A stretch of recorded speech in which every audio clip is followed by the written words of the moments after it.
post my videos on the planets placed in the Gandanta zone and how some of these placements can bring about some challenges for some of us. And also my other videos which I made about that sometimes life can be seen to be stagnated, where the growth is not there, where the movement forward is not there. I got a lot of calls and messages from people asking me to give them why some of these problems persist for a long time and whether some of the placements in your horoscope can mitigate some of the challenges. So today we will talk about how sometimes if you have certain placements, certain planets placed in certain good dignities, some of the worst challenges, whether planets placed in the Gandanta zone or planets of stagnation, also or placements of stagnation can also be overturned, and in some placements there can be more struggle and a lot of more effort required to come out of such a bad luck situation.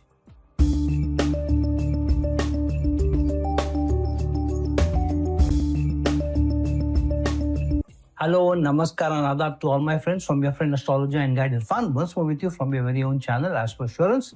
On request, I'm making this video because people are asking me, can you give us some placements to at a simple level to see whether there can be good luck in the horoscope and certain challenges, whether they are because of some bad doshas or because of planets placed in that zone or some placement of stagnation. Certain placements of planets can overturn some of the challenges and a person may not remain in that stagnation position for long. And I thought, let me make a video on both the placements so that you are not left unclear. So if there are any challenging placements in your horoscope and if it requires more effort, requires sustained perseverance, then too you should be doing that so that you come out of such a stagnation placement or tough placements with some of the planets placed in the Gandanta zone. While some of you can also take more courage, more heart, if your placements which are better placed because of certain planets being in good dignities. So for example, if there are three entities which are well placed, for example, the Lagna Lord well placed, the second Lord well placed, and the 10th Lord well placed. So I repeat, the Lagna Lord, the second Lord, and the 10th Lord, if they are well placed, they are in good dignities, they are direct, they are not retrograde, they are not debilitated, they are not combusted. Generally, you will find for such people, life will be easier. Not very, very easy or great, but generally life will be easier in terms of their income, livelihood, which is very important, in terms of their career, in terms of work, which is very important, and general direction in life, which the Lagna gives you clarity of thought, your health, your peace of mind. These planetary placements, these house lords are very, very important. They should be well placed and they should not be retrograde, they should not be debilitated, they should not be combusted, they should not be in bad doshas.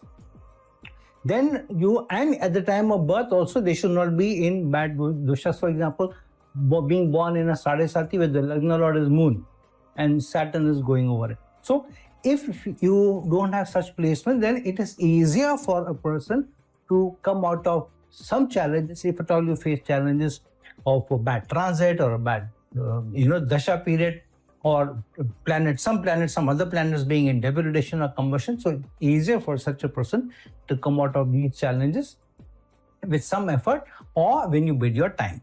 If all three of them are very well placed, then obviously the situation is good. However, if all three are either debilitated or they are combusted, say for example, one of them is combusted, one of them is debilitated, one of them is retrograde, or all three of them are in Dusthanas, or two of them are in Dusthanas, one is debilitated, or one is in the Dusthana, one is retrograde, one is debilitated, then too you may face challenges for a longer period of time. For instance, when you see, I'm just taking one example, I will not go into too much detail. For example, if you look at this particular ascendant, which is that of the Virgo rising sign or Virgo zodiac sign, here you will find what are the four natural benefits. The natural benefits are very important. So the natural benefits generally are the planet Mercury, Venus, Moon and Jupiter. Here, Mercury is the Lagna Lord. If these are well placed, so for example, if Mercury is exalted or Mercury is in a Bhadra Yoga, for example, or if Venus is well placed, here Venus is in its own sign, Venus is in the 5th house in the Kendra in own sign, Moon is in the 11th house in own sign. So if our Moon is in the 9th house in exaltation, Jupiter is in Hamsa Yoga either in the 4th or the 7th house, which has own signs. So in such cases, the person can be attracting good luck and will remain in good luck for a long period of time and may be able to come out of bad situation easily. Now, but the caveat here is the placement of, say, Saturn and Ketu. So here, just for example, if, say, for example, Saturn is in its own sign of Capricorn, then it is very powerful. And say, for example, it aspects 3 planets. So if Jupiter is in the Hamsa Yoga in the 7th house, but Saturn is placed in the 5th house, and Saturn is aspecting Jupiter with the 3rd aspect. Saturn is aspecting Moon with the 7th aspect, and here it is forming a Vish dosha with the Moon, for example. And even if Venus is well placed in the 2nd house in Libra, fantastic placement, Saturn's 10th aspect is falling on Venus. So then the stagnation may be longer, the effort may be required more, and the person will have to persevere and work harder for a longer period of time. Then let's talk about the trine houses. If the trine house lords are in the Dusthanas, or what are the trine houses? The first house is both the Kendra house as well as the trine house, and the 5th and the 9th house. So if the trine house lords are in the Dusthanas, or the trine house lords, one of them is retrograde, one of them is debilitated, one of them is combusted, one of them is Dusthana, or 2 of them are Dusthana, and one of them is debilitated or combusted, then what happens is that the gains come to you in small spurts and in breaks. So you never get a long stable period where you are really attracting gains and attracting good luck or attracting money or the good life for a long period of time. For instance, for a person who is born in the Scorpio rising sign or Scorpio zodiac sign, here Mars, if it's in the Lagna, then it forms one of the Panch Mahapurush Yogas, which is the Ruchak Mahapurush Yoga.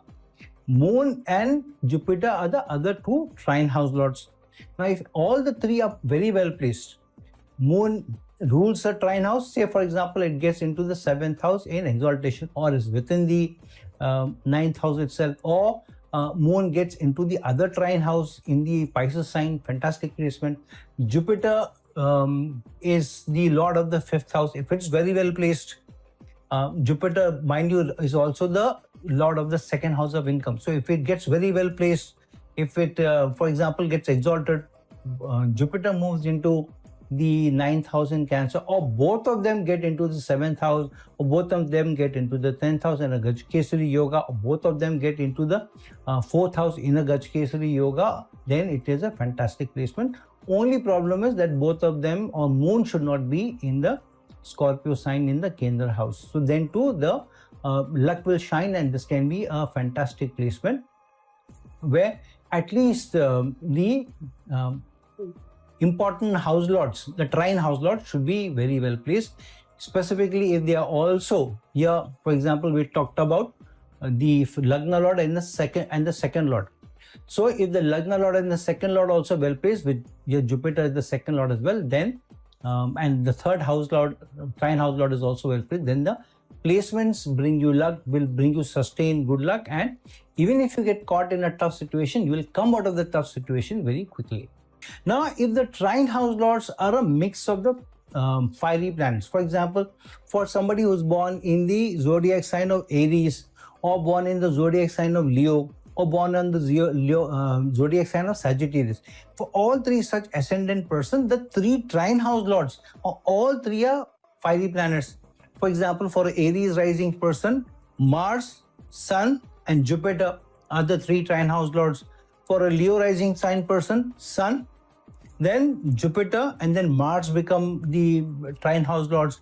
On the other hand, if it's Sagittarius rising sign or zodiac sign, which is the Lagna, then Jupiter, and then the Mars, and then Sun become the trine house lords. So in such a situation where the malefics are the trine house lords, then if the person puts in even a little bit of effort, even with other tough placements, the person can still shine, can still come out of such situations very, very quickly. However, here you remember that the person has to be a fighter. The person has to work with a lot of strong resolve. The person has to work with a lot of authority, motivation. And you should not be subdued in your effort. You should not be subdued in your relationship. You should not be subdued in your ability to take risks. So here, a little bit more risks are involved and you should be taking. However, if all three are getting into the Dusthana, so all three are retrograde, all three are combusted, or one of them is combusted, one of them is debilitated, one of them is retrograde, or one or two of them are in the Dusthana, then there can be slightly more challenges which come to you. However, if you are ready to fight, if you are ready to be highly motivated, if you don't give up, and if you are ready to work with a lot of more authority, then the situation can be turned around quickly with perseverance and patience. For example, as one of the examples I give, Sagittarius, where Jupiter is the Lagna Lord, Mars is the 5th Lord, and Sun is the 9th Lord. So here, if they are well placed, for example, Jupiter gets exalted or Jupiter gets into another Kendra house. For example, Jupiter in the Lagna, here it is forming Hamsa Yoga. Jupiter will also form the Hamsa Yoga in the 4th house. Or Mercury gets into exaltation sign, which is another benefic, natural benefic, and the 10th Lord.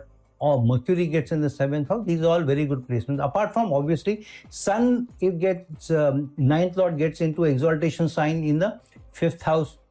It's a fantastic placement. Mars, which is the 5th Lord, if it gets exalted in the 2nd house, fantastic placement. But as I said, if any of them or all three of them are either combusted or debilitated or in the Dusthana, then there can be a challenge.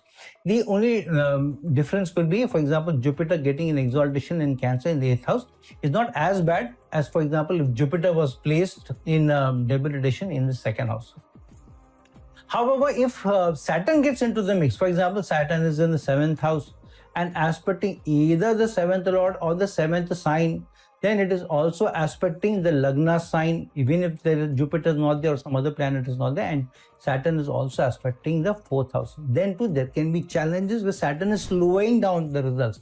And if any of these planets is retrograde while they are under the aspect of Saturn, or combusted while they are under the aspect of Saturn, or debilitated while they are in the aspect of Saturn, then there can be a continued problem. For example, if Mercury gets into the 4th house in such a situation where Mercury is getting debilitated while Mercury is also the 10th Lord and also Mercury is under the 10th aspect of Saturn, then the person will have to work much, much harder, but with a lot more fierce resolve, because the trine house lords are all fiery planets, and then the situation can be turned around. But if the house lords, so 3 trine houses and 4 Kendra houses. So out of 4 Kendra houses, the Lagna is both a trine house as well as it is the Kendra house. So out of 3 trine houses and 4 Kendra houses, if you combine them with one of them being common, then you have 6 house lords. So here, if the trine houses and the Kendra houses, 3 trine houses and 3 Kendra houses, if they are 6 planets. So there may not be 6 planets which rule, but there will be 1 or 2 planets which also rule the other houses. So, for example, Saturn can rule both the 4th house and the 5th house, or Jupiter can rule both the Lagna and the 4th house, or the 7th house and the 10th house also. So, if there are any 4 planets out of these 6, 3 Kendra houses and 3 trine houses, if any of the 4 planets are fantastically placed, very well placed, in friendly signs, not retrograde, not debilitated, not combusted, then good luck will shine on such a person. The person will do very well.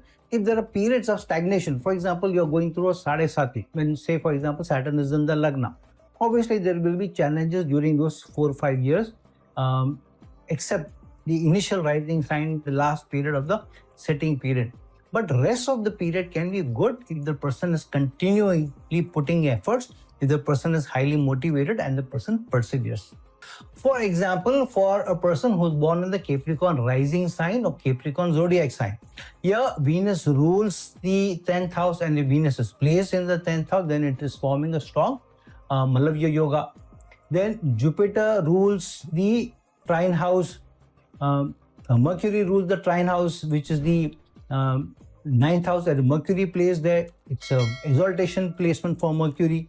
Moon, on the other hand, rules the 7th house. If Moon is placed in the 7th house, fantastic placement. If the Kendra house lord Moon gets into the 5th house or trine house in exaltation, fantastic placement. But if, for example, Mercury, instead of getting exalted, the trine house, if it gets debilitated in the 3rd house of effort, then there can be severe challenges, especially if Saturn gets into the Lagna, or Saturn gets into the 9th house, or Saturn goes into the 6th house and aspects Mercury, then there can be challenges. Otherwise, for a Capricorn rising sign person, 3 benefits. Venus rules the Kendra and Venus rules the other trine house.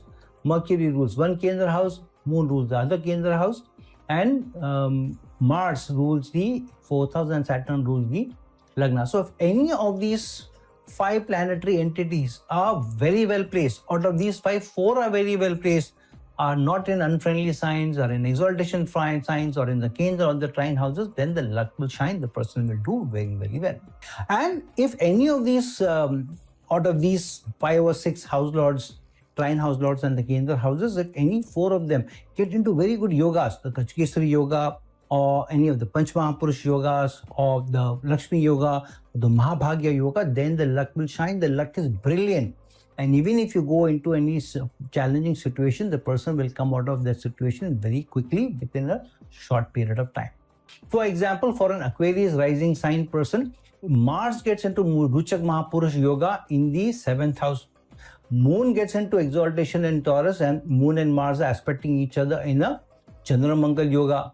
Or Venus also gets into the 4th house in strong Malavya yoga, and Moon and Venus together are placed there. Very strong, good yoga also. Strong Lakshmi yoga, in fact, when Venus is also the 5th lord. So fantastic placement. If Mercury, which rules the 5th house, also gets into the 9th house, another trine house which is ruled by Venus, then too it's a fantastic placement. So if any of the trine house lords or the Kendra house lords get into strong yogas, Panchmahapurush yogas, any of the Panchmahapurush yogas, whether it's the Bhadra yoga, Malavya yoga, Hamsa yoga, Ruchak Mahapurush yoga, Sasha yoga, whatever, or in Gajkesari yoga, or in a Lakshmi yoga, or a Mahabhagya yoga, then the placements are very good, and the person will come out of such a will attract good luck and may come out of severe challenges or stagnation very quickly. On the other hand, if any of the trine house lords or the Kendra house lords, especially the trine house lords, are placed in very good yogas, especially if it's a fiery planets which are ruling the trine houses, then the luck can also be very, very good if they get into good yogas. For instance, for an Aries rising sign person, Mars gets into the Lagna in its own sign in a Panch Mahapurush yoga, which is Ruchak Mahapurush yoga, or Mars gets into the 10th house in exaltation, again in a Ruchak Mahapurush yoga. Jupiter gets into exaltation in the 4th house in a very strong Hamsa yoga. It becomes stronger if it's in a Dachkesari yoga. Venus gets into the 7th house in a very strong Malavya yoga. So these things, and even if Mercury is not in the Kendra houses or the trine houses, but it gets exalted in the 6th house in Virgo, then can attract very good luck, and the person will get out of a stagnation situation or problematic situation very quickly. So friends, even if sometimes the planets are in stagnation zone or stagnation placements or retrograde or debilitated or combusted or in bad yogas like the Vish yoga or in, for example, the Ankarka dosha or in Shapit dosha, even then, if 2 or 3 placements, at least 3 planetary placements which involve the Kendra and the trine houses are very well placed, the person can come out of the situation much faster. But if they are getting into either the Dusthanas or they're debilitated or they're retrograde, obviously then higher effort, stronger effort will be required to sustain and to be patient and to persevere over sometimes short period of time, sometimes a long period of time, to be able to get out of that discomforting or uncomfortable zone. So friend, like this video, share this video, and if you need a consultation from me, please reach out to me at the link given below. Until some other time with some other video, this is your friend astrologer and guide Irfan signing off. Ciao.